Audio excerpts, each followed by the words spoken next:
നമസ്കാരം. ഇതാ ഓഗസ്റ്റ് മാസം ആരംഭിക്കാറായി.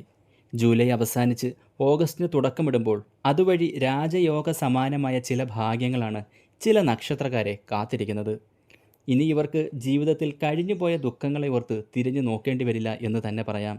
ഭാഗ്യം, ധനം, സ്നേഹം, സന്തോഷം എന്നിവയൊക്കെ ഓഗസ്റ്റ് മാസ തുടക്കത്തോടെ ചില നക്ഷത്രക്കാരെ തേടിയെത്തും. അപൂർവമായ പല ഗ്രഹമാറ്റങ്ങളും ഓഗസ്റ്റ് മാസം രൂപപ്പെടും. വ്യാഴം, ചന്ദ്രൻ, ശുക്രൻ, ബുധൻ എന്നീ ശുഭഗ്രഹങ്ങൾ കേന്ദ്ര ത്രികോണ ഗ്രഹങ്ങളുമായി യോജിക്കുമ്പോഴാണ് ഇത്തരത്തിൽ രാജയോഗങ്ങൾ രൂപപ്പെടുന്നത്. അതിനാൽ ചില നക്ഷത്രക്കാരെ ഈ ഓഗസ്റ്റ് മാസം കാത്തിരിക്കുന്നത് നിരവധി രാജയോഗ ഫലങ്ങളാണ്. ഇനി മാറിമറിയും. നിങ്ങളുടെ ജീവിതത്തിൽ ഇനി ഭാഗ്യ ദിവസങ്ങൾ തന്നെ. ഓഗസ്റ്റ് മാസം നിങ്ങൾക്ക് എന്തുകൊണ്ടും ഭാഗ്യമാസം.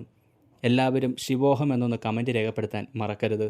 നക്ഷത്രങ്ങൾ: ഇടവം, കാർത്തിക രോഹിണി മകയിരം, ചിങ്ങം, മകം പൂരം ഉത്രം, തുലാം ചിത്തിര ചോതി വിശാഖം, വൃശ്ചികം വിശാഖം അനിഴം തൃക്കേട്ട, മകരം ഉത്രാടം തിരുവോണം അവിട്ടം.